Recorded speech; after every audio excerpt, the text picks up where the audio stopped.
بسم الله الرحمن الرحيم وأتموا الحج والعمرة لله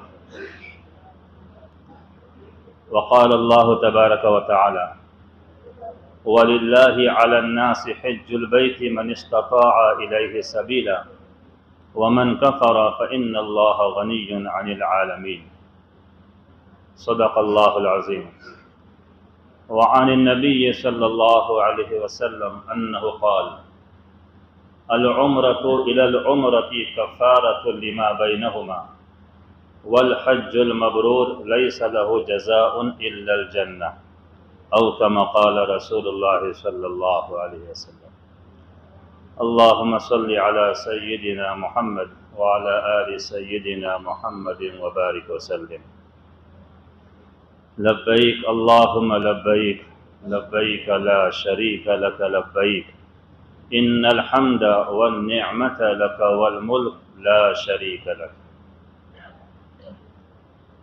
قابل احترام بزرگوں، دوستوں، عزیز ساتھیوں اور پردہ نشین مائیں اور بہنیں، ماشاءاللہ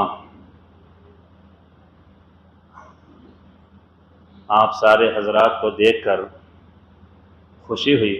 یہ حج تربیتی کلاس ہے۔ جو باتیں نہیں کرنے کی ہیں، جن باتوں سے روکنا ہے، ان باتوں کو سنیں کہ ان چیزوں سے اپنے کو روکنا ہے، ان چیزوں سے پرہیز کرنا ہے۔ خدا نخواستہ کبھی کچھ غلطی ہو جائے تب اس کی تلافی کیسے ہو، یہ چیزیں سیکھنا ہے۔ لیکن جو حج کے مسائل ہیں یا عمرے کے مسائل ہیں، آپ ان کے پاس جاؤ جو عالم یا مفتی صاحب جو اپنا عمرہ یا حج کر چکے ہوں، کیونکہ یہ پریکٹیکلی چیز ہے۔ بہرحال قرآن شریف کی یہ آیت شریفہ جس میں اللہ تبارک و تعالی ارشاد فرماتے ہیں وَأَتِمُّ الْحَجَّ وَالْعُمْرَةَ لِلَّهِ، سورہ بقرہ کی آیت ہے کہ حج عمرے کو اور حج کو پورا کرو اللہ کے لیے۔ سب سے پہلی چیز اور بنیادی چیز ہمیں اور آپ کو اور ہر اہل ایمان بندے اور بندی کو یہ سیکھنا چاہیے کہ آدمی جو بھی کام کرے اللہ کی رضا کے لیے کرے، کسی کو دکھلاوا مقصد نہ ہو، کوئی شہرت مقصد نہ ہو، ورنہ وہ مشہور حدیث ہے جو آپ نے بارہا سنی ہوگی کہ اللہ کے رسول صلی اللہ علیہ وسلم نے ارشاد فرمایا تھا ایک موقع پر کہ ایک زمانہ آئے گا جو پیسے والے لوگ ہیں وہ سیر و تفریح کے لیے سفر کریں گے، جن کے پاس پیسہ ہے، مالدار ہیں، آسائشیں بہت ہیں، وہ گھومنے پھرنے کی نیت سے جائیں گے۔ اور جو حضرات قریبی دور میں وہاں جا چکے ہیں ان کو پتہ ہے کہ وہاں پہ سیر و تفریح کی چیزیں بہت بڑھ گئی ہیں، وہاں پر سیر و تفریح کی چیزیں بہت بڑھ گئی ہیں۔ فرمایا کہ جن کے پاس پیسہ زیادہ ہے وہ حضرات تو گھومنے پھرنے کی نیت سے، سیر و تفریح کی نیت سے جائیں گے، کاروبار کرنے کے لیے جائیں گے، غریب ہے تو بھیک مانگنے کے لیے۔ تو سب سے پہلے ہم اپنی نیتوں کو صحیح کر لیں کہ ہم جو جا رہے ہیں، پہلی بات تو یہ کہ ہم جا نہیں رہے بلکہ اللہ نے بلایا ہے۔ بغیر بلائے آدمی کسی کے گھر نہیں جاتا۔ آپ کے گھر بھی آتا کوئی بن بلایا مہمان، جس سے محبت ہوتی ہے آدمی اسی کے گھر جاتا، اسی کو بلاتا۔ اسی لیے موت کے بارے میں ایک کہتا ہے کہ آدمی مرتا ہے تو اللہ کے پاس جاتا ہے، وہ بھی بغیر بلائے اللہ کے پاس نہیں جاتا۔ اللہ بلاتے ہیں، موت کے ذریعے پھر اللہ سے بندہ ملاقات کرتا ہے۔ تو میری کہنے والے نے کہا کہ میری طلب بھی انہی کے کرم کا صدقہ ہے، قدم یہ خود نہیں اٹھتے اٹھائے جاتے ہیں۔ اجازت ہو تو آ کر میں بھی شامل ان میں ہو جاؤں، سنا ہے کل تیری بارگاہ میں حضور عاشقہ ہوگا، کہ عاشق لوگ، محبت کرنے والے لوگ اے اللہ تیری بارگاہ میں جمع ہوں گے، اگر آپ کی اجازت ہو تو ان عاشقوں میں میرا بھی شمار ہو جائے، ان محبت کرنے والوں میں اللہ میرا بھی شمار ہو جائے۔ تو سب سے پہلے اپنی نیتوں کی اصلاح کر لیں کہ ہم جو جا رہے ہیں، ہمارے جانے کا جو مقصد ہے، سفر کا مقصد ہے، حرمین شریفین میں حاضری کا جو مقصد ہے، حج اور عمرے کا جو مقصد ہے، وہ اللہ کی رضا ہے۔ کوئی شہرت نہیں، کوئی لالچ نہیں، کوئی دنیاوی غرض نہیں۔ دوسری بات یہ کہ اپنے گناہوں سے سچی پکی توبہ کر لیں، چھوٹا گناہ ہو، بڑا گناہ ہو، کسی کا حق اپنے اوپر رہ گیا ہو، کسی کا قرضہ آپ نے لیا ہو اور واپس دینا بھول گئے ہوں یا دینا نہ چاہتے ہوں، یہ سارے گناہوں سے توبہ کر لیں، بالکل کلیئر ہو کر، اپنے آپ کو بالکل کلیئر کر کے جائیں کہ آپ کے اوپر کسی کا حق نہ ہو۔ اس کا مطلب یہ نہیں ہے کہ آپ قرضہ لے کے حج کرنے نہیں جا سکتے۔ اگر آپ کو ضرورت ہے، اچانک اماؤنٹ بڑھ گیا، آپ کے پاس اتنا انتظام نہیں ہوا، آپ کو کسی سے کچھ روپیہ قرضہ لینے کی ضرورت پیش آ گئی، آپ قرضہ لے سکتے، کوئی حرج کی بات نہیں، لیکن انتظام کر کے جانا چاہیے، وصیت کر کے جانا چاہیے، کسی کو ضامن اور ذمہ دار بنا کے جانا چاہیے۔ اگر میری واپسی نہ ہوئی، میں حج کے سفر میں گیا، مقدر میں لکھا تھا وہاں کی موت، اگر میری واپسی نہ ہوئی، میں واپس نہ آ سکا، تو میرے قرضے کی ذمہ داری کون پوری کرے گا؟ یہ ذمہ داری کسی کو دے کے جانا چاہیے، ناری بات۔ تو جتنا ہو سکے اپنے آپ کو ہر چیز سے کلیئر کر لے، پاک و صاف کر لیں، کیونکہ قرضہ ایک ایسی چیز ہے کہ اگر آدمی نے کسی سے قرضہ لیا، قرضہ واپس نہیں کیا جان بوجھ کر اور مر گیا، انتقال ہو گیا، اللہ کے رسول صلی اللہ علیہ وسلم نے ارشاد فرمایا کہ شہید جو اللہ کے راستے میں جس نے اپنی جان کو قربان کر دیا، اس شہید کے خون کا ایک قطرہ زمین پر گرنے سے پہلے اللہ اس کے سارے گناہوں کو معاف کر دیتے سوائے قرضے کے۔ قرضہ معاف نہیں ہوتا، شہید ہے، قطرہ خون گرنے سے پہلے اللہ نے سارے گناہوں کو معاف کر دیا لیکن قرضے کو معاف نہیں کیا۔ اس لیے اپنے آپ کو ہر اعتبار سے کلیئر کر لیں، پاک و صاف کر لیں۔ تیسری چیز ہے کہ اللہ کے حقوق اور بندوں کے حقوق، اللہ کے حقوق اور بندوں کے حقوق کو ادا کرنے کا آج سے بالکل تہیہ کر لیں۔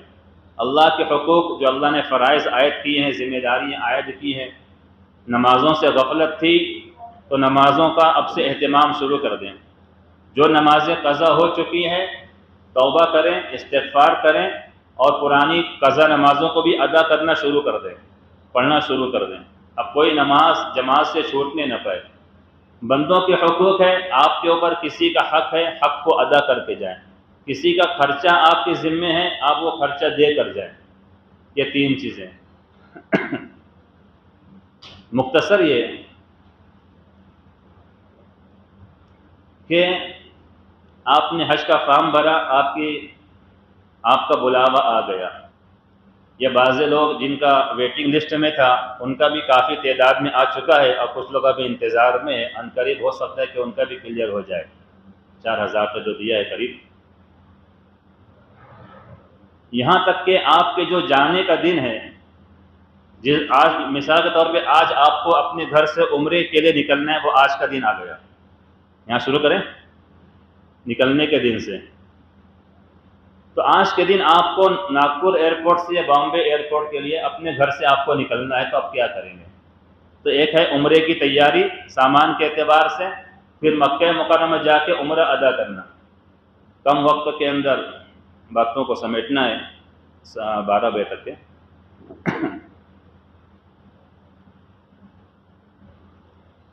تو سب سے پہلے مرد حضرات ہوں خواتین ہوں، عمرے کے احرام کی نیت سے اپنے گھر پہ غسل کر لیں گے، احرام کی نیت سے غسل کر لیں، جو بدن کے زائد بال ہوتے ہیں زائد بالوں کو صاف کر لیں، بعد میں ناخن تراش لیں، اچھا لباس زیب تن کر لیں، اچھا لباس پہن لیں، سفید لباس ہو تو زیادہ اچھی بات ہے، اور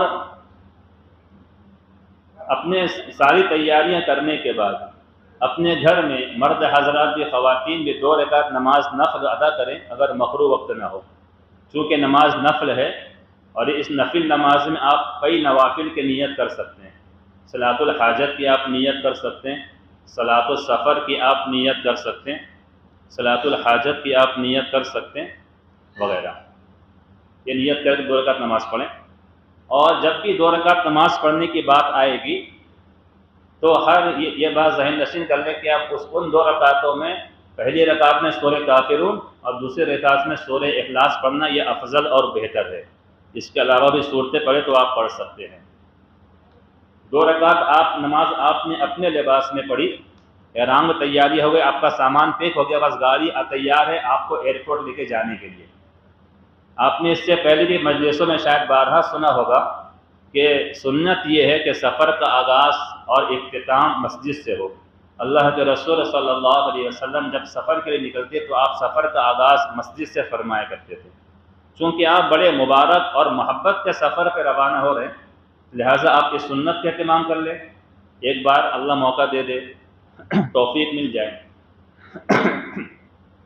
اس کے لیے یہ کریں جب آپ کا سارا سامان گاڑی میں رکھ دیا جائے، بس آپ کا سامان تیار ہے، گاڑی تیار ہے، بس آپ کو بیٹھ کے نکلنا ہے۔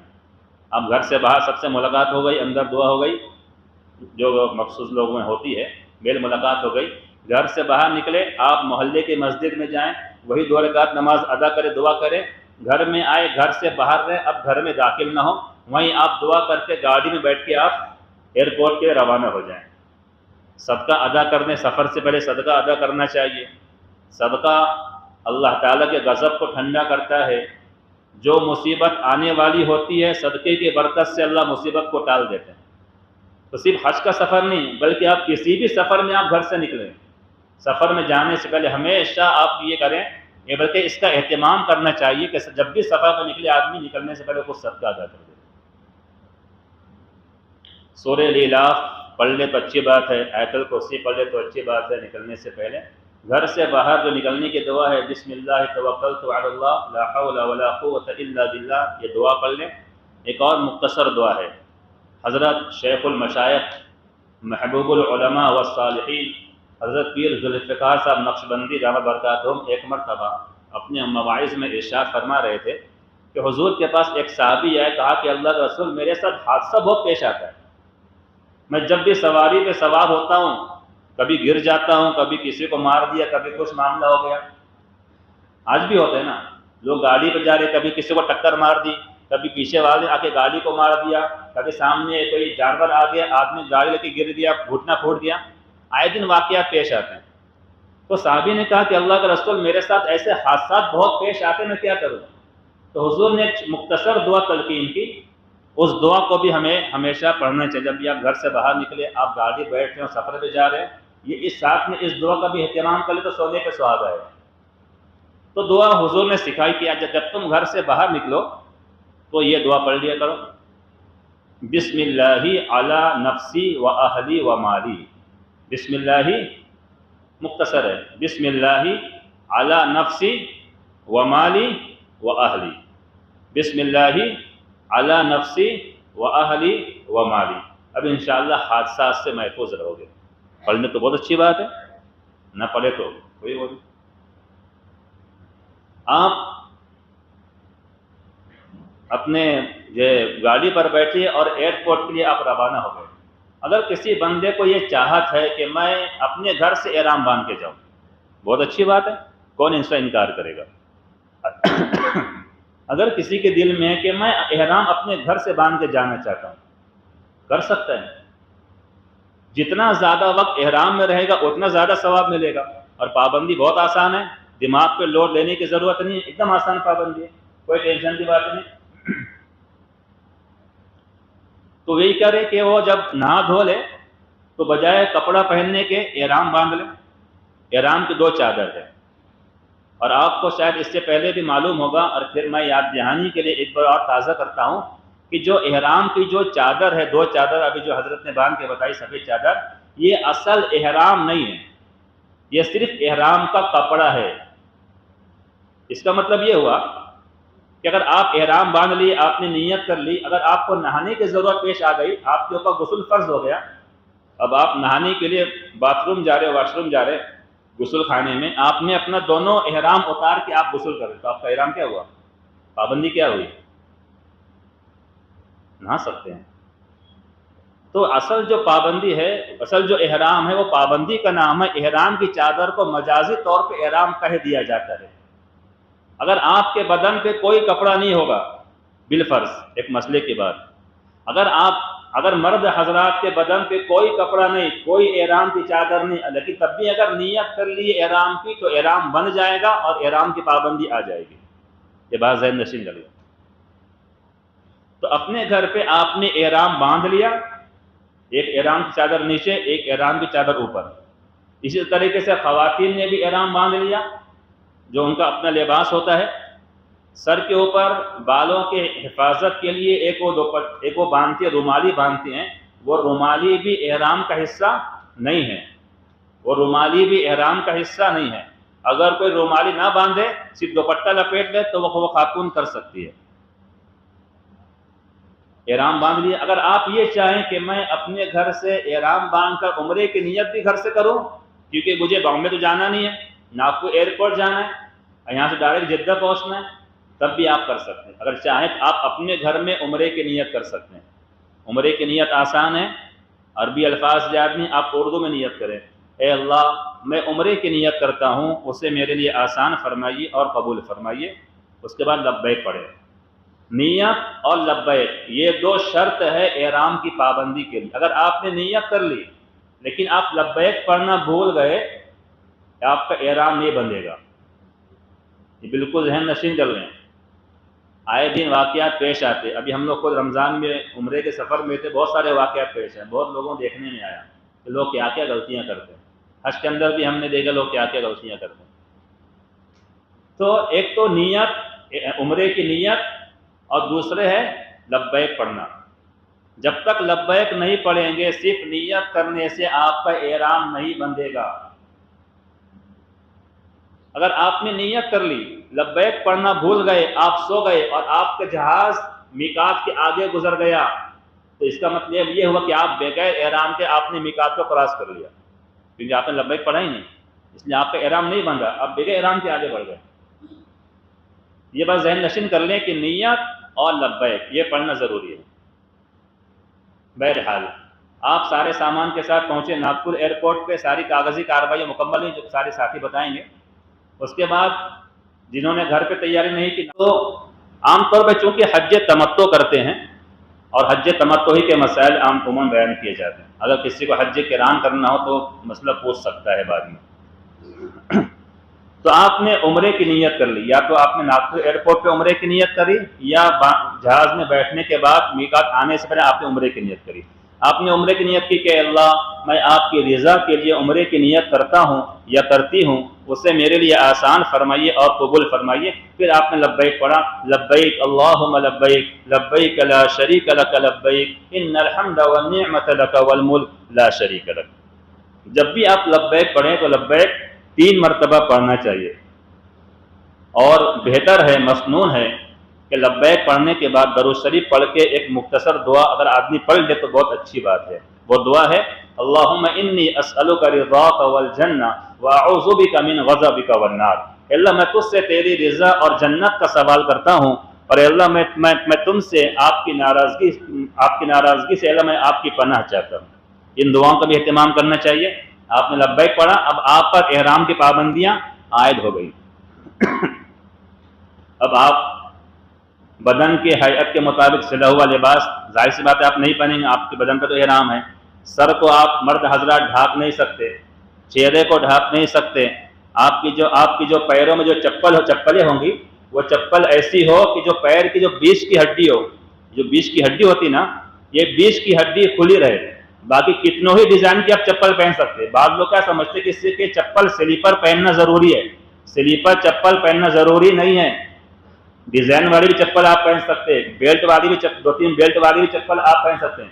بس جو بھی چپل آپ دکان سے خریدیں، جب آپ چپل کو پہنیں بس یہ دیکھ لیں کہ آپ کے پیر کی جو بیچ کی ہڈی ہے وہ اوپن ہونا چاہیے بس. باقی چپل آپ کی کتنے ڈیزائن کی ہو، یہ مرد حضرات کے لیے، ورنہ خواتین تو موزہ ہی پہن سکتی ہیں. خوشبو استعمال نہیں کر سکتے. کھرا اگر اس میں خوشبو ملی ہوئی ہو وہ کھا نہیں سکتے. ابھی راستے میں ہم لوگ کار سے آ رہے تھے، صاحب نے یہ پوچھ لیا کہ ایک آدمی حج کرنے گیا، وہ احرام میں تھا، پابندی تھی احرام کی، اب وہ کھرے میں خوشبو بھی ملی ہوئی تھی، اب اس نے کھرا کھا لیا. میں نے کہا کہ جب اس نے کھرا کھا لیا اور اس میں خوشبو بھی تھی، اب چونکہ وہ کھرا اس کے پورے منہ کو اس نے اپنے لپیٹ میں لے لیا، اب چونکہ اس کا پورا منہ خوشبو سے بھر گیا، جرمانے میں اس کے اوپر دم آ گیا.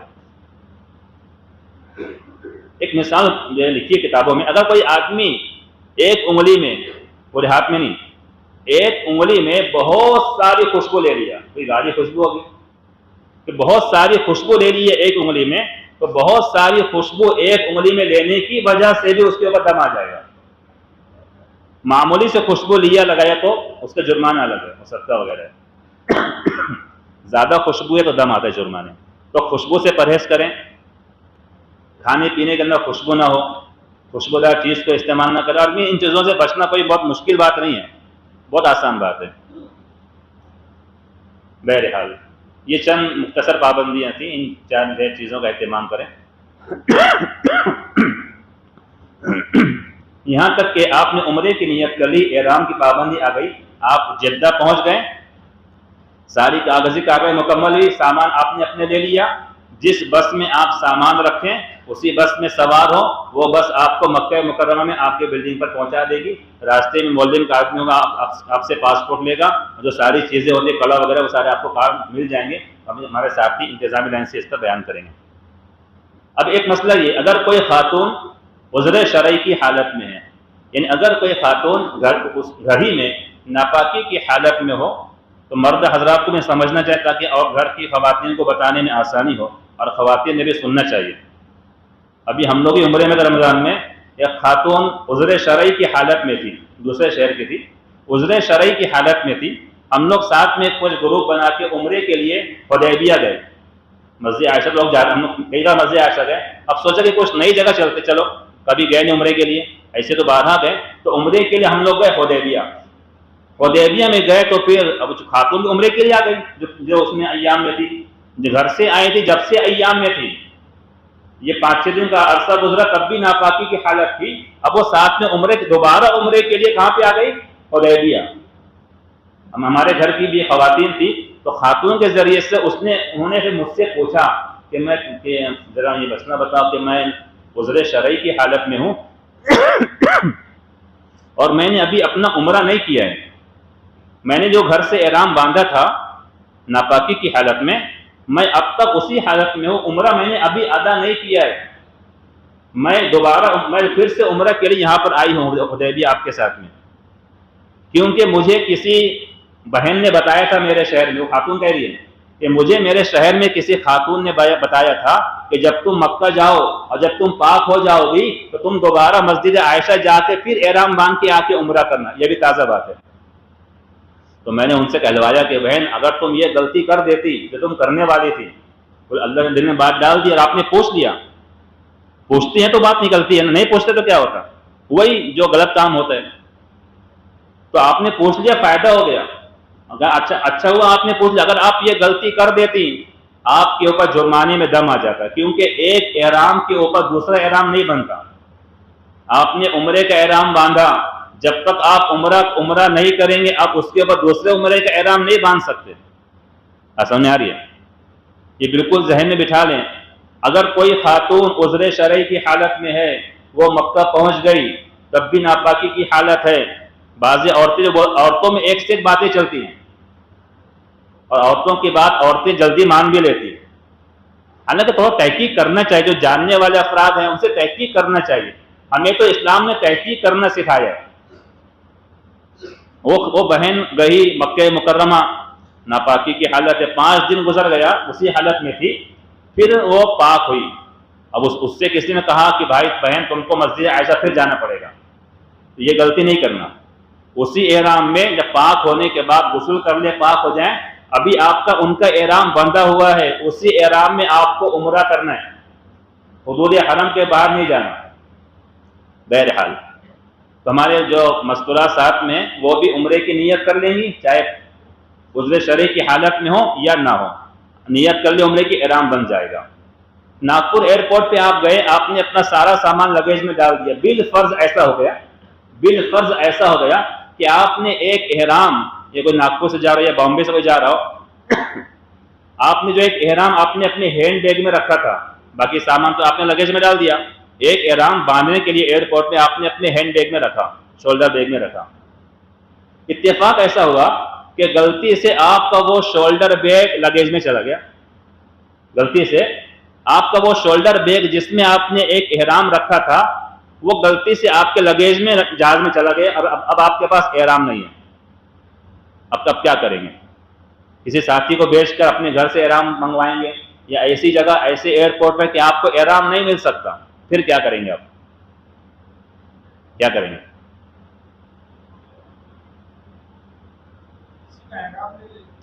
نہیں ملا آپ کسی کے پاس احرام، ہر ایک کے پاس ایک ہی احرام، سمجھ لو ایک ہی احرام تھا، ہر ایک کے پاس شولڈر پہ آدمی ایک ہی احرام رکھتا، آپ کو احرام نہیں ملا، آپ کیا کریں گے؟ کوئی سولوشن ہے کسی کے پاس؟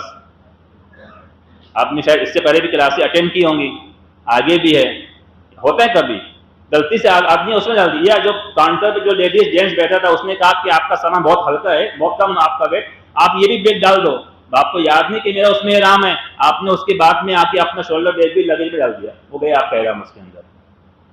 اگر بالفرض مسئلہ تو معلوم ہونا چاہیے نا، تو ہوتا نہیں، لیکن کبھی ہو جائے، کبھی اور ہوا بھی ہے اس کے پہلے بھی، ایک مرتبہ ایسا ہوا تھا۔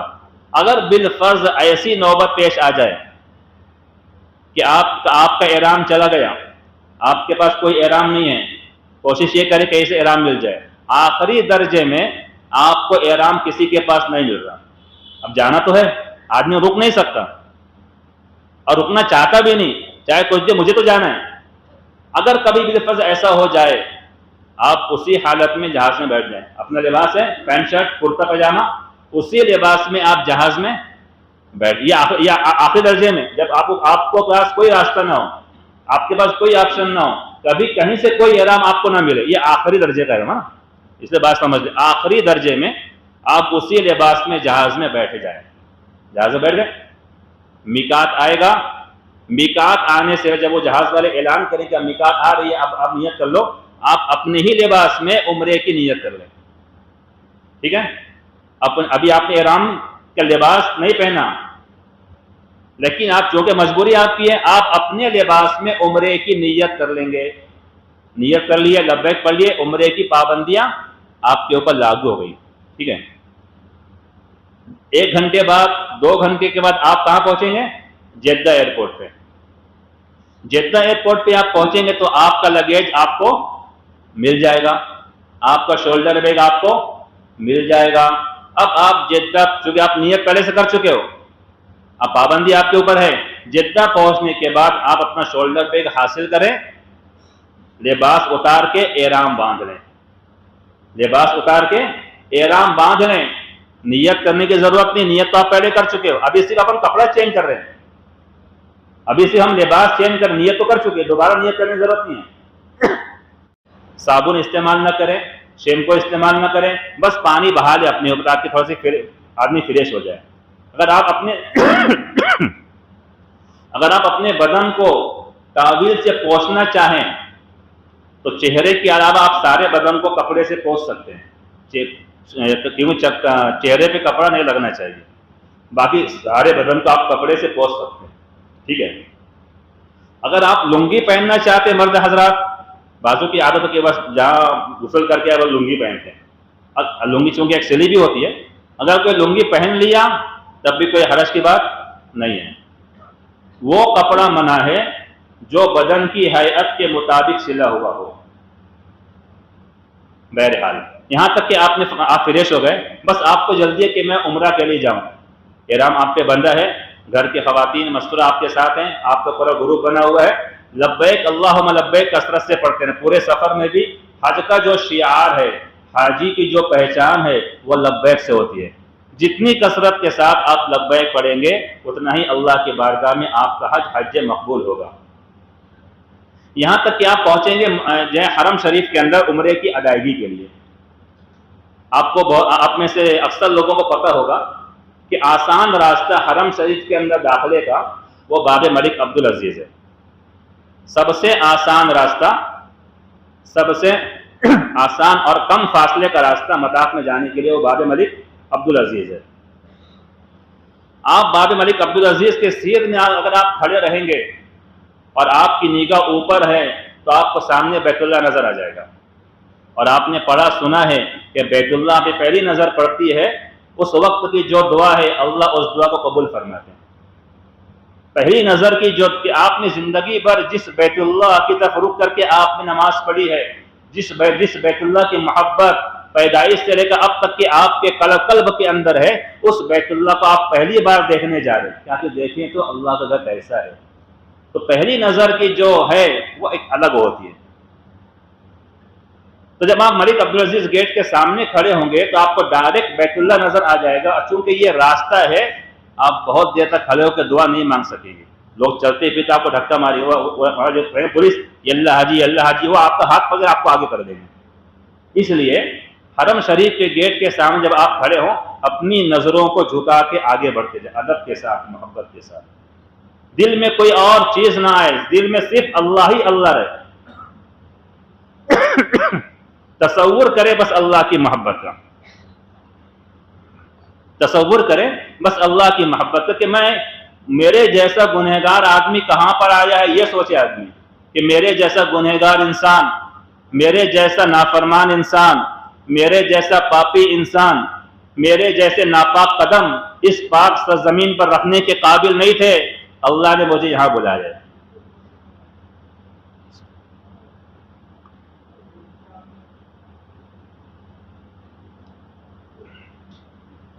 اللہ نے مجھے یہاں بلایا ہے۔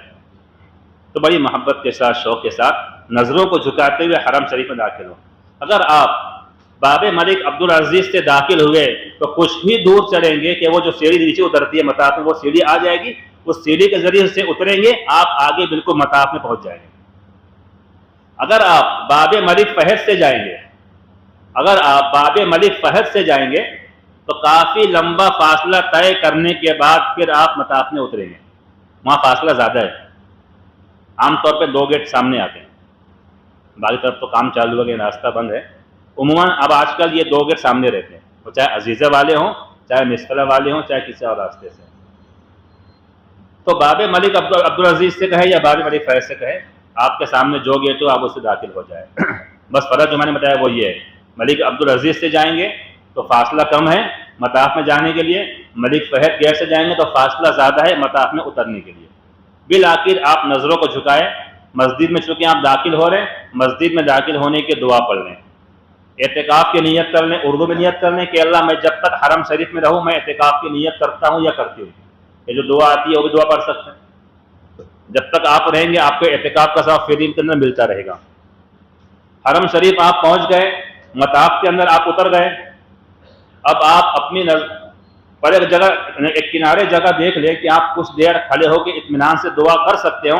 ایسی جگہ کہیں کنارے اچھاؤں میں آپ کو مل جائے، اس جگہ کھڑے ہو جائیں اور بڑی محبت کے ساتھ، شوق کے ساتھ اپنی نگاہوں کو اٹھا کے پہلی مرتبہ بیت اللہ کا دیدار کریں۔ اور جیسا کتابوں میں لکھا ہے کہ سب سے پہلے اللہ کی بڑائی کے الفاظ کو بولنا ہے۔ سب سے پہلے کیا ہے؟ اللہ کی کبریائی کے الفاظ کو کہنا، اللہ اکبر، کتنا بڑے اللہ ہیں کہ اللہ کے گھر میں آئے ہو، کیسا عظیم الشان رب ہے، میرا اللہ کتنا بڑا ہے، میرا اللہ کتنا عظیم ہے۔ اللہ اکبر، اللہ اکبر، اللہ اکبر، لا الہ الا اللہ، یا اللہ اکبر لا الہ الا اللہ، اللہ اکبر لا الہ الا اللہ، اللہ اکبر لا الہ الا اللہ۔ اتنے الفاظ کا ہے، یہ تو ہر کوئی کہہ سکتا ہے۔ جو کتابوں کے اندر دعا لکھی ہے، جو مسنون دعائیں، اگر آپ میں سے کسی کو دعائیں یاد ہوں یا دعائیں یاد کر سکتے ہیں وہ دعائیں یاد کر لو، ان دعاؤں کا بھی اہتمام کریں۔ اللہم انت السلام و منک السلام تبارک ربنا وتعالیٰ یا ذا الجلال والاکرام۔ ایک اور دعا ہے، بہت اچھی دعا ہے، عربی میں یاد ہو تو عربی میں پڑھیں، عربی میں یاد نہ ہو تو اردو الفاظ میں بھی آپ دعا پڑھ سکتے ہیں۔ وہ دعا عربی کی ہے، اللہم زد بیتک ھذا تعظیما وتشریفا وتکریما ومحابۃ وبرا وزد اللہم ممن حجہ او اعتمرہ تعظیما وتشریفا وتکریما ومحابۃ وبرا۔ کیا مطلب ہے؟ اردو میں آپ دعا کر لیں، اے اللہ یہ آپ کا کتنا مقدس گھر ہے، اے اللہ آپ کا یہ کتنا پاکیزہ گھر ہے، اے اللہ آپ اس بیت اللہ کی شرافت میں، اس بیت اللہ کی عظمت میں، اے اللہ اس کی پاکیزگی میں اور اضافہ فرمائیے۔ یعنی گویا آپ بیت اللہ کے لیے دعا کر رہے، کتنی بڑی بات ہے۔ آپ دعا کس کے لیے کر رہے ہیں؟ بیت اللہ کے لیے آپ دعا کریں کہ اے اللہ بیت اللہ کی عظمت میں، اس کی شرافت میں، اس کی بزرگی میں اور اضافہ فرمائیے۔ کتنی اچھی دعا ہے، آدمی کی سعادت کی بات کہ آدمی بیت اللہ کے لیے دعا کر رہا۔ اور پھر جو بیت اللہ کا حج یا عمرہ کر رہے آدمی ان کی دعا کر کے اللہ جو اس گھر کا طواف کر رہے عمرہ کر رہے حج کر رہے ہیں اے اللہ ان لوگوں کی بھی شرافت میں ان کی بزرگی میں اللہ جو اضافہ فرمائیے. اور بھی جو دعائیں آپ کرنا چاہے کر سکتے ہیں. امام اعظم ابو حنیفہ علیہ رحمہ کی مشہور دعا ہے جو بارہا آپ سنتے ہوں گے. انہوں نے یہ دعا کی تھی کہ اللہ میں اس سرزمین پر جب تک رہوں جہاں رہوں جس جگہ رہوں جو دعا کروں اے اللہ میری ساری دعاؤں کو قبول فرما. ٹھیک ہے. اے اللہ میں اس سرزمین پر جب تک رہوں جہاں رہوں جس جگہ رہوں جو بھی دعا کروں اللہ میری دعا کو قبول فرمائیے. یہ دعا بھی آپ کر سکتے ہیں. ساری دعائیں کر لیے. اب آپ کو طواف کرنا ہے اور عمرہ کرنا ہے. دو کام ہے, طواف کرنا ہے اور عمرہ کرنا ہے. چونکہ آپ کا یہ جو طواف ہے یہ عمرے کا طواف ہے تو اس میں دو کام ہوتا, ایک ہے استبا اور ایک ہے رمل. استبا کہتے ہیں مرد حضرات سن, استبا کہتے ہیں کہ آپ حضرات کا داہنا مونڈا کھلا رہے گا, داہنے بغل کے نیچے سے چادر نکال کے بائیں کاندھے پہ ڈالیں گے تو آپ کا جو دایاں مونڈا ہے یہ کھلا رہے گا. اسے کہتے ہیں استبا. اسے کیا کہتے ہیں؟ استبا. یہ استبا پورے طواف کے ساتوں چکر میں رہے گا. یہ استبا پورے طواف کے ایک طواف کا 7 چکر پورے طواف کے 7 چکر میں یہ استبا رہے گا. آپ کا 7 چکر طواف مکمل ہوا, آپ نے استلام کیا, 2 رکعت نماز پڑھنے واجب طواف پڑھنے آپ جا رہے ہیں, اب آپ کندھوں کو ڈھانک لیں گے. اب استبا ختم. آپ وہاں دیکھو گے لوگ صحیح بھی کر رہے تو استبا کی حالت میں صحیح کرتے ہیں. اسی لیے کہتے ہیں کہ ہم لوگ وہاں دیکھا دیکھی عمل نہیں کرنا. اگر آپ دیکھا دیکھی عمل کرو گے تو بہت کچھ کر لو گے اور کبھی آپ کے اوپر دم بھی آ سکتا ہے دیکھا دیکھی عمل. اس لیے یہاں سے سیکھ کے جائیے. اور وہاں جا کے اگر آپ دیکھ رہے کہ لوگ کچھ اور کر رہے ہیں آپ مطمئن رہیے کہ ہم لوگ سیکھ کر آئے ہیں. ہمیں ہمارے شہر کے علماء نے سکھایا ہے. وہاں لوگ بہت الٹی سی حرکت کرتے ہیں, دیکھو گے آپ جا کے. تو یہ جو استبا کی کیفیت ہوگی یہ صرف طواف کے 7 چکر میں ہوگی. طواف ختم استبا ختم. آپ نے استبا کر لیا, آپ کا دہنا منڈا کھل گیا. حجر اسود کی سیدھ میں آئے, چونکہ طواف کا آغاز آپ کو وہیں سے کرنا ہے. تو پہلے زمانے میں وہاں پہ سیاہ کلر کی ایک پٹی ہوتی تھی, کالے کلر کی ایک پٹی پہلے زمانے میں ہوتی تھی. لوگ اس کو دیکھ کے اس کی سیدھ کا اندازہ لگاتے تھے. اب وہ کالی پٹی ختم زمانے سے سالوں سے, اب وہ پیچھے دیوار میں گرین لائٹ ہے, اب اس سے لے کے لوگ اندازہ سیدھ کا لگاتے ہیں. تو اپنی پیٹھ کے پیچھے دیوار میں گرین لائٹ ہے وہ دیکھ لیں, اور جو کونا ہے حجر اسود کا وہ دیکھ لیں, اس کی سیدھ کا اندازہ کر لیں, اس کی سیدھ میں کھڑے ہو جائیں. یہاں پہ آپ کو 3 کام کرنا ہے. کتنا کام کرنا ہے؟ 3 کام. استبا تو آپ نے کر لیا پہلے, اب 3 کام کریں. ایک کام ہے طواف کی نیت کہ اللہ میں بیت اللہ کے 7 چکر طواف کی نیت کرتا ہوں, اسے میرے لیے آسان فرمائیے اور قبول فرمائیے. کتابوں میں جو لکھا ہے وہ یہ کہ آپ حجر اسود کی سیدھ میں کھڑے ہو کے تھوڑا سی بائیں طرف ہٹ جائیں کہ آپ کا دائنا مونڈا حجر اسود کی دائیں طرف آ جائے. اس طرح کھڑے ہو کے یہاں پہ کھڑے ہو کے آپ طواف کی نیت کریں گے. نیت کرنے کا پھر دائیں طرف ہٹ کے بالکل حجر اسود کی سیدھ میں آ جائیں. سیدھ میں کھڑے ہوئے. اب سیدھ میں کھڑے ہونے کے بعد 2 کام ہیں. پہلا کام ہے حجر اسود کا استقبال, دوسرا کام ہے حجر اسود کا استلام. یہ 2 الفاظ ہیں, یہ ذہن نشین کر لیں. حجر اسود کا جو استقبال ہے ہر طواف کے پہلے چکر میں صرف 1 بار ہوگا. وہ استقبال کس کو بولتے ہیں؟ حجر اسود کی سیدھ میں آئے, آپ نے کہا بسم اللہ اللہ اکبر لا الہ الا اللہ وللہ الحمد, یہ کہہ کے آپ نے ہاتھوں کو چھوڑ دیا. اس عمل کا نام کیا ہے؟ استقبال. ہاتھ اٹھایا اور یہ پڑھا اور آپ نے ہاتھوں کو چھوڑ دیا. اس عمل کو کہتے ہیں استقبال. یہ کب ہوتا؟ ہر طواف نہیں ہوگا. ایک کام آپ نے کیا استقبال, ہاتھ اٹھایا, دعا پڑھی, ہاتھ کو چھوڑ دیا.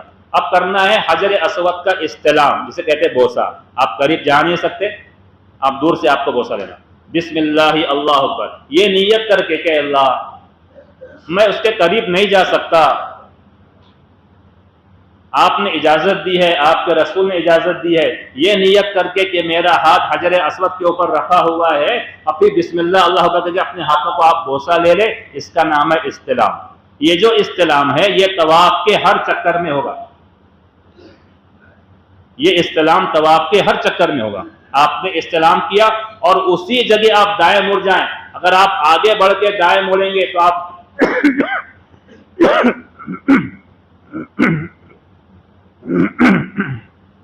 اگر آپ کچھ آگے چل کر آپ دائیں مڑ رہے تو اتنا جو حصہ ہے طواف کا وہ آپ کا نہیں ہوگا. علماء نے کتابوں میں مسئلہ لکھا ہے کہ اگر آدمی بیت اللہ کی طرف یہ رخ کر کے طواف کر رہا ہے تو اس کا طواف نہیں ہوگا. آپ اسی جگہ دائیں مڑ جائیں کہ آپ کا جو مونڈا ہے بایاں مونڈا یہ آپ کے بیت اللہ کی طرف ہو جائے. اس طریقے سے آپ طواف شروع کر دیں گے. آپ نے طواف شروع کر دیا. چونکہ یہ عمرے کا طواف ہے. ایک بات اور نصیحت کر لیں، ہر وہ طواف جس کے بعد آپ کو سعی کرنا ہے اس طواف میں رمل کرنا پہلے 3 چکر میں سنت ہے. اگر احرام کی حالت ہے تو استوا بھی کرنا ہے. جیسے طواف زیارت ہے، طواف زیارت میں کبھی احرام نہیں ہوتا، اپنا لباس ہوتا، اس میں استوا تو نہیں ہوگا لیکن یہ رمل کرنا پڑے گا. تو ہر وہ طواف جس کے بعد صحیح ہوگی اس طواف کے پہلے 3 چکر میں رمل کرنا سنت ہے اور بعد کے 4 چکر میں رمل نہ کرنا سنت ہے. رمل کا مطلب دوڑنا نہیں بلکہ اکڑ کے سینہ تان کے پہلوان کی طرح اکڑ کے چلنے کا نام، تھوڑی تیز چلنے کا نام رمل ہے. جیسے مرد حضرات کریں گے، مستورات نہیں کریں گے. تو یہ پہلے 3 چکر میں آپ رمل کریں گے. آپ ایک طواف میں ایک چکر آپ نے پورا کیا حجر اسود کی سیدھ میں، آپ کا ایک چکر ہوا، دوسرا چکر ہوا، تیسرا چکر، 3 چکر آپ نے رمل اکڑ کر کیا. اور ایک بات اور یاد رکھیں کہ طواف کی کوئی مخصوص دعا نہیں ہے سوائے تیسرے کلمے کے. تیسرا کلمہ جو طواف کی دعا ہے، جو فرشتوں کی دعا ہے، وہ ڈیٹیل آپ نے سنی ہوگی. تو تیسرا کلمہ سبحان اللہ والحمد للہ ولا الہ الا اللہ واللہ اکبر، یہ تسبیح آپ ہر چکر میں پڑھ سکتے ہیں. آپ عربی کی، اردو کی جو دعائیں کرنا چاہے طواف میں کر سکتے ہیں، کوئی مخصوص دعا نہیں. یہاں تک کہ جب آپ پہنچیں گے حجر اسود کے پیچھے میں جو حصہ جسے رکن یمانی کہتے ہیں، آپ کو پتہ ہے، جب رکن یمانی پر پہنچیں گے، اگر قریب ہے تو سیدھے ہاتھ سے چھونا، دونوں ہاتھ سے چھونا سنت ہے، لیکن چونکہ آدمی عام طور پہ دور ہوتا تو وہاں وہ جو جگہ استلام کی جگہ نہیں ہے. آپ جاؤ گے کہ تو دیکھو گے ایک بہت بڑا مجمع رکن یمانی کو بوسہ لینے کے لیے وہاں پہ انتظار میں رہتا، جبکہ رکن یمانی کا بوسہ نہیں ہے، صرف اس کو چھونے کا ملتا ہے. تو اگر وہاں رش بہت زیادہ ہے، آپ اس کو چھو نہیں سکتے، تو آپ ویسے ہی آپ کو وہاں سے گزرنا ہے، نہ بوسہ لینا ہے، نہ ہاتھ لانا، کچھ کرتے ہیں، آپ دور ہیں وہاں سے، تو ویسے ہی آپ کو وہاں سے گزر جائیں، کچھ اشارہ کرنے کی ضرورت نہیں ہے. کہاں پہ؟ رکن یمانی پہ. رکن یمانی سے حجر اسود کا جو مخصوص دعا ہے، ان دعاؤں کا خاص طور پہ اہتمام کریں. اللہم انی اسألک العفو والعافیۃ فی الدنیا والآخرہ ربنا آتنا فی الدنیا حسنہ وفی الآخرۃ حسنہ وقنا عذاب النار وادخلنا الجنۃ مع الابرار یا عزیز یا غفار یا رب العالمین. حضور فرمائے کہ اللہ نے 70 فرشتوں کو رکن یمانی پہ مقرر کیا ہے. جو بندہ وہاں سے گزرتے ہوئے ان دعاؤں کا اہتمام کرتا ہے وہ 70 فرشتے بندی کے دعا پہ آمین کہتے ہیں. 1 چکر، 2 چکر، 3 چکر، 4، 5، 6، 7 چکر آپ کا ہوا. آپ نے 8واں استلام حجر اسود کا کیا. ایک اور بات، پہلا استلام اور 8واں استلام، پہلا استلام اور 8واں استلام، پہلا اور آخری، پہلا استلام اور 8واں استلام، اس میں سنت یہ ہے آدمی پورا مڑ کر اپنا چہرہ، اپنا سینہ، اپنا پیر حجر اسود کی طرف کر کے بوسہ لینا سنت ہے. سمجھ رہے؟ پہلا استلام اور 8واں استلام، آخری استلام، یہ 2 استلام ایسے ہیں اپنا پورا رخ کر کے حجر اسود کی طرف اس طریقے سے بوسہ لینا سنت ہے. 20 کے جو 5 استلام ہیں، 6 استلام، 20 کے جو دوسرے چکر کا دوسرے سے چھٹے چکر کا، 20 کے جو 6 استلام ہیں، اس استلام کا 2 طریقہ ہے. آپ ایک چکر آپ کا ہوا طواف کرتے ہوئے، ایک چکر کرتے ہوئے آپ حجر اسود کے پاس میں ہے، رش بہت زیادہ ہے، اب آپ کے پاس 2 آپشن ہے استلام کے، 2 طریقہ ہے. ایک طریقہ ہے کہ آپ اسی جگہ پورا مڑ کر، پورا رخ کر کے حجر اسود کی طرف آپ بوسہ لے لیں، ایک طریقہ ہے.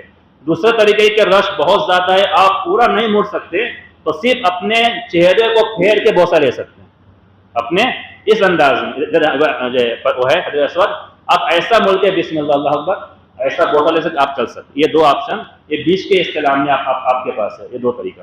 لیکن پہلا استلام اور آخری استلام میں سنت یہ ہے کہ پورا مڑ کر حجر اسود آپ بوسہ لے لیں. آپ کا طواف مکمل ہوا. طواف کے مسائل پھر جب آگے اور بیان ہوں گے اس میں آئیں گے انشاءاللہ. اگر طواف کے بیچ میں نماز کھڑی ہو جائے، طواف کے بیچ میں آپ کا وضو ٹوٹ جائے، طواف کے بیچ میں کوئی اور مسئلہ پیش آ جائے، کچھ تکلیف ہو جائے، آپ کو بیٹھنا پڑ جائے، تو آپ کیا کریں گے؟ ہماری جو کتاب ہے اس کے اندر بھی یہ مسئلہ ہے. اب جو بیان ہوگا اس کے اندر انشاءاللہ بات آئے گی، جو موٹے موٹے مسائل ہیں. 2 رکعت نماز واجب الطواف ادا کریں.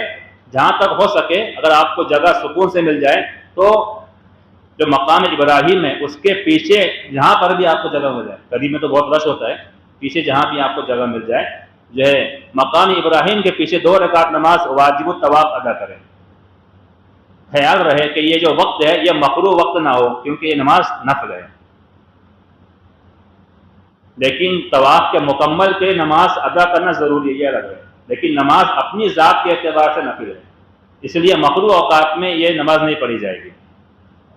پہلے رکعت میں سورہ کافرون، دوسرے رکعت میں سورہ اخلاص پڑھیں. اور اگر یاد ہو کسی ساتھی کو تو جو آدم علیہ السلام کی جو دعا ہے، جب اللہ نے ان کو زمین پہ اتارا اور انہوں نے بیت اللہ کا طواف کیا اور اس مقام پہ آ کے انہوں نے ایک دعا پڑھی تھی، تو اللہ تعالیٰ نے وحی نازل کی کہ اے آدم تم نے جن الفاظ کے ساتھ ہماری بارگاہ میں دعا کی ہے، اے آدم تم نے جن الفاظ کے ساتھ ہماری بارگاہ میں آ کے دعا کی ہے، قیامت تک جو بندہ ان الفاظ کے ساتھ یہاں آ کر میری بارگاہ میں دعا کرے گا میں اس بندے کے سارے گناہوں کو معاف کر دوں گا. کتابوں میں وہ دعا ہے، بڑی لمبی دعا ہے، اب بتاؤں وقت ہو جائے گا. اللہم انک تعلم سریرتی وعلانیتی فاقبل معذرتی، اللہم انک تعلم حاجتی فاعطنی سؤلی الی آخرہ. یہ دعا اگر یاد ہو تو پڑھ لے، بہت اچھی بات ہے. یاد نہ اگر آپ کے پاس کتاب ہو بڑی، کتاب میں سے آپ دیکھ کے پڑھ لیں. آپ نے 2 رکعت نماز واجب طواف ادا کی، اب آپ کا طواف مکمل ہوا. طواف مکمل کرنے کے بعد 2 رکعت نماز پڑھنے کے بعد جو آپ نے پڑھا ہوگا سنا ہوگا کہ ملتزم کے پاس جا کے دعا کرنا چاہیے، کیونکہ ملتزم پہ آپ جا نہیں سکتے، رش بے انتہا ہوتا ہے. تو ملتزم کے سیدھ میں کھڑے ہو کے آپ دعا کر سکتے کچھ دیر. ملتزم کہتے ہیں کہ جو حجر اسود کا جو کونا ہے اور جو بیت اللہ کے دروازے کی چوکٹ ہے اس کے بیچ کے جو 2.5-3 فٹ کا جو حصہ ہے اس حصے کو کہتے ہیں ملتزم. ملتزم کے معنی آتے چمٹنے کی جگہ. یہ وہ جگہ ہے کہ جہاں پر خاص طور پہ اللہ دعاؤں کو قبول فرماتے ہیں. پاس نہیں جا سکتے، اس پہ کبھی کبھی وہ بھی ہوتا ہے، خوشبو بھی ہوتی ہے. آپ اس کے سیر میں کھڑے ہو کے دعا کر لیں، پیچھے زمزم کی سبیل ہے، سیر ہو کے زمزم پئیں. اب اس کے بعد آپ کو صحیح کرنا ہو، مختصر میں چلیں، اب اس کے بعد آپ کو صحیح کرنا ہو، جب صحیح کے لیے جائیں گے تو اب نفل اور مستحب ہے کہ 9واں استلام کرتے ہوئے آپ صحیح کے لیے جائیں. یہ جو استلام ہے یہ نفل ہے، کرنے بہت اچھی بات ہے، مستحب ہے. 9واں استلام کر لیں. اور اسی راستے میں آپ کو وہ بھی ہے صفا پہاڑی بھی، جگہ جب کہ آپ کو بورڈ لگا ہوا ملے گا الی باب الصفا، صفا کی طرف. اب اس راستے سے دائیں طرف سے صفا پہاڑی پہ چلے جائیں. جب آپ صفا پہ چڑھیں گے تو صفا پہ چڑھنے کے بعد اپنے رخ کو بیت اللہ کی طرف کر لیں. یہاں بھی آپ دیکھتے ہیں کہ لوگ صفا پہاڑی کے اوپر بھی استلام کرتے ہیں، جبکہ صفا یا مروہ پہاڑی کی جگہ استلام کی جگہ نہیں ہے، وہ دعاؤں کی جگہ ہے. آپ جس طریقے سے دعاؤں میں اپنے ہاتھوں کو اٹھاتے ہیں صفا پہاڑی پر بھی اور مروہ پہاڑی پر بھی آپ اپنے ہاتھوں کو اس انداز سے اٹھا کے دعا کریں. اللہ اکبر لا الہ الا اللہ، اللہ اکبر لا الہ الا اللہ، اللہ اکبر لا الہ الا اللہ. کہ جو دعائیں آپ کو کرنا دعا کریں اور اس جگہ نیت کریں کہ اللہ میں صفا مروہ 7 چکر صحیح کے لیے آپ کی رضا کے لیے نیت کرتا ہوں، اللہ اسے میرے لیے آسان فرمائیے اور قبول فرمائیے. اور دائیں طرف سے آپ صحیح کا آغاز کر دیں. مروہ پر پہنچیں گے آپ کا 1 چکر ہوگا، واپس صفا پر آئیں گے آپ کا 2 چکر. اس طریقے سے آپ کا جو 7 چکر ہے وہ مروہ پہاڑی پر پورا ہوگا. صحیح کرتے ہوئے 4تھا کلمہ پڑھنا چاہیے. اور بھی جو دعائیں آپ کرنا چاہیں اردو عربی کی دعائیں کر سکتے ہیں، لیکن خاص طور پہ 4تھا کلمہ جو حضور نے پڑھا ہے لا الہ الا اللہ وحدہ لا شریک لہ لہ الملک ولہ الحمد وہو علی کل شیء قدیر. یہ 4تھا کلمہ خاص طور پہ آپ صحیح کرتے ہوئے پڑھ، صحیح کے ہر چکر میں. اور اس کے ساتھ میں ایک اور دعا ہے، وہ بھی مسنون ہے، سنت ہے. لا الہ الا اللہ وحدہ انجز وعدہ وَنَصَرَ عَبْدًا وَهَزَمَ الْأَحْزَابَ وَحْدًا، یہ دعا اللہ کے رسول صلی اللہ علیہ وسلم نے صحیح کرتے ہوئے پڑھی تھی چوتھے کلمے کے ساتھ. تو یہ دعا آپ صحیح کرتے پڑھیں. جب گرین لائٹ آئے جو وہاں پہ جو جسے کہتے ہیں میلین اخضرین، تو مرد حضرات کے لیے تھوڑا تیز چلنا دوڑنے کی شکل میں مستحب ہے. گرین لائٹ شروع ہونے سے تھوڑا پہلے سے ختم ہونے کے تھوڑا آگے تک مرد حضرات تھوڑا سی وہاں دوڑنے کی شکل میں تھوڑا تیز چلے. اتنا تیز نہ چلے کہ آپ بہت دور بھگ جائیں اور گھر کی خواتین بہت پیچھے رہ جائیں. جب آپ آگے بڑھ جائیں تو انتظار کریں تاکہ خواتین آپ کے ساتھ میں آ جائیں، پھر ان کو لے کے آپ آگے چلیں. اس بیچ میں خواتین کو دوڑنا نہیں ہے.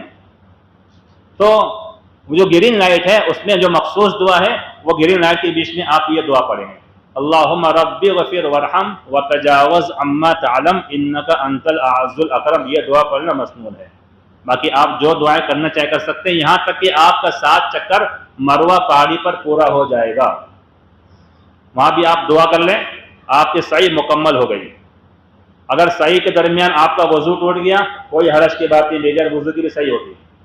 سعی کرتے ہوئے کوئی خاتون ناپاک ہو گئی تب بھی کوئی حرج کی بات نہیں. سعی کا جو حصہ ہے وہ مسجد کے باہر ہے، سعی کا جو حصہ ہے وہ مسجد کے باہر ہے، اور ناپاکی کی حالت میں بھی سعی کرنے کی گنجائش ہے. گنجائش والا ذرا اس کا مطلب ہر کوئی کر لے.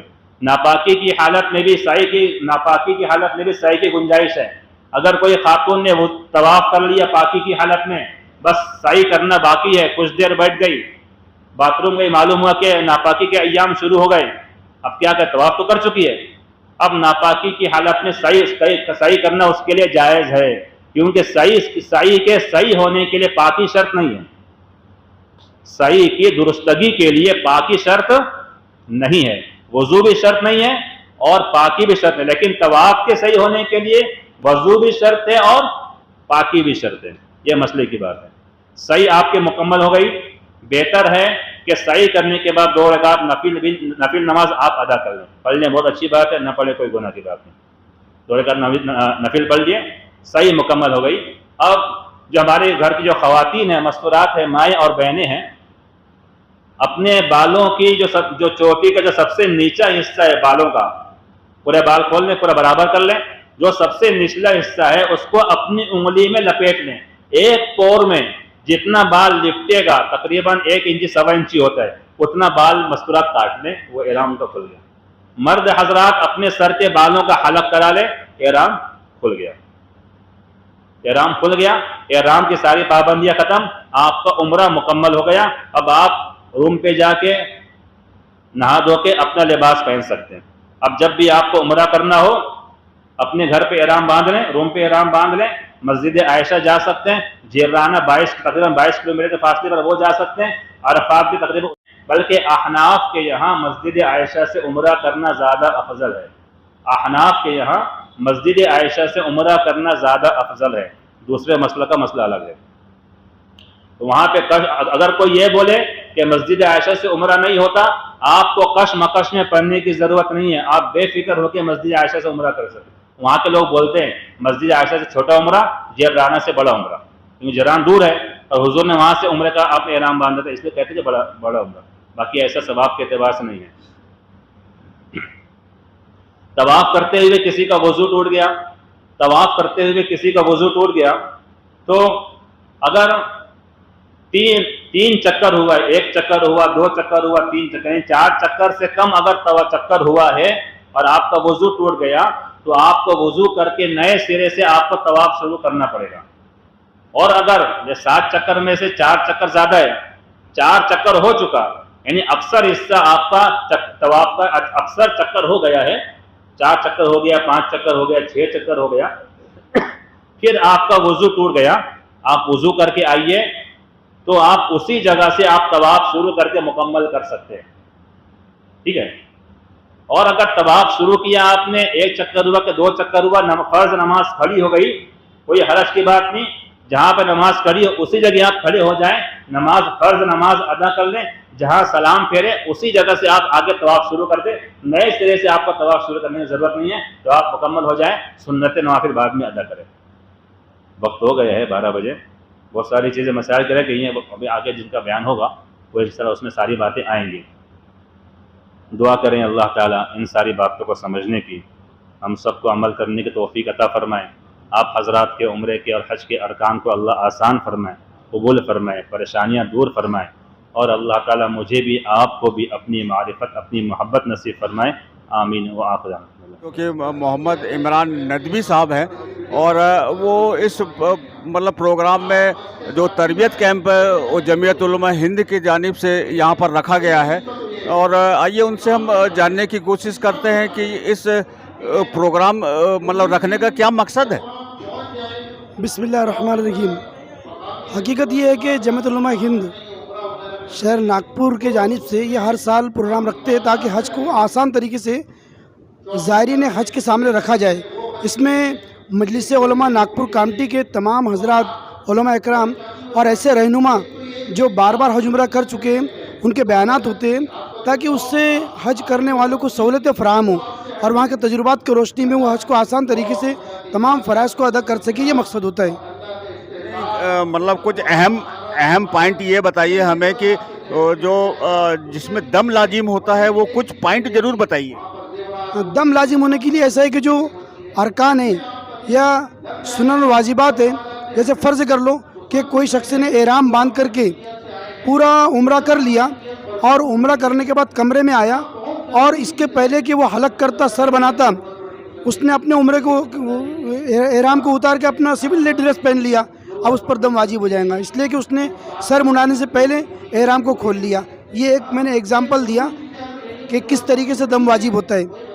نہیں, لیکن ہم ایک بات اور مطلب آپ سے جاننا چاہیں گے کہ جو مذکورات ہے وہ اگر اپنا ایک انگلی بال کو اگر کاٹنا چاہے تو کہاں کاٹے گی, یا پھر وہ جہاں پر جو حلق کرانے جائے گا آدمی وہاں کاٹے گی کہ کہاں کاٹے گی؟ جی وہ تو صفا مروہ کے پاس جب آخری جو ان کے چکر ختم ہوتا ہے تو وہاں پر بھی کاٹ سکتی ہے اور روم پر آ کر بھی کاٹ سکتی ہے, اس میں کوئی کباہت نہیں ہے. عازمین حج جو کہ شیخ صادق ہمارے ساتھ میں موجود ہے جو کہ یہاں پر ٹریننگ کے لیے آئے ہوئے ہیں. آئیے ان سے ہم جاننے کی کوشش کرتے ہیں کہ یہاں کے جمعیت علماء ہند نے جو پروگرام کا آیوجن کیا ہے اور اس میں آپ کو کیسا محسوس ہو رہا ہے, اور کافی بڑی تعداد میں یہاں پر لوگ آئے ہیں, تو آپ کو کھانا وغیرہ اور یہاں کا انتظام کیسا لگا؟ السلام علیکم ورحمۃ اللہ وبرکاتہ. سب سے پہلے تو انتظامیہ کو بہت بہت جزاک اللہ خیر کہ تمام حاجیوں کے لیے جو انتظام کیا گیا ہے, جو نظم رکھا گیا ہے, اس میں تمام حاجیوں کو بہت اچھی گائیڈ لائنز مل رہی ہے. آسان سے آسان حج کیسے کرنا ہے, حج میں جو تکلیفات جو پریشانیاں آتی ہے اس کے بارے میں ڈیٹیل دی جا رہی ہے الحمدللہ. اور ساتھوں ساتھ میں ہر حاجی کے لیے بتایا جا رہا ہے کہ آپ کو کہاں پر اپنے آپ کو بہت اسٹیبل رکھنا ہے, کہاں آپ کو پریشانیاں تکلیفیں آ سکتی ہے, وہاں کی گرمی, وہاں کا جو ماحول ہے, ان سب چیزوں میں آپ کو اپنے آپ کو کیسے اپنے آپ پہ قابو اپنے آپ پہ کنٹرول رکھنا ہے ہر چیز پر. جیسا بھی مفتی صاحب نے بتایا کہ وہاں گرمی کی وجہ سے چڑچڑ بہت ہوتا ہے, انسان کا دماغ جو ہے اتنا زیادہ مطلب اریٹیٹ ہو جاتا ہے کہ حاجی چڑچڑ کرنا شروع کر دیتا ہے. تو وہ ساری چیزوں سے بھی بچنا اس کے تعلق سے اس لیے بتایا گیا ہے کہ یہ چیزیں سارے مسئلے وہاں آتے ہیں. جیسے دم کا بھی بتایا مفتی صاحب نے کہ دم کے معاملات بھی چھوٹے چھوٹے جو ارکان ہیں اگر وہ نہ ادا کرے تو اس پہ دم کے ارکان لاگو ہو جاتا ہے. تو ان سب چیزوں کے لیے بہت بہت جزاک اللہ خیر تمام حضرات کا, اور دعاؤں میں یاد رکھے, اور ہمارے لیے بھی دعا کرے کہ اللہ تعالیٰ ہم سب کا حج آسان کرے. ہمارے والدین کے لیے دعا کرے کہ ان کو اللہ تعالیٰ صحت کاملہ عاجلہ صحت عطا فرمائے تاکہ وہ حج کو آسانی کے ساتھ ادا کر سکے. جزاک اللہ خیر. یہاں پر جتنے بھی مطلب حضرات ٹریننگ لینے آئے ہیں ہم سب کو مبارکباد دیتے ہیں اور اللہ سے دعا کرتے ہیں کہ ان کا حج آسان اور قبول ہو. اور اس کے ساتھ ہی میں آپ سے اجازت لیتا ہوں. خدا حافظ. السلام علیکم.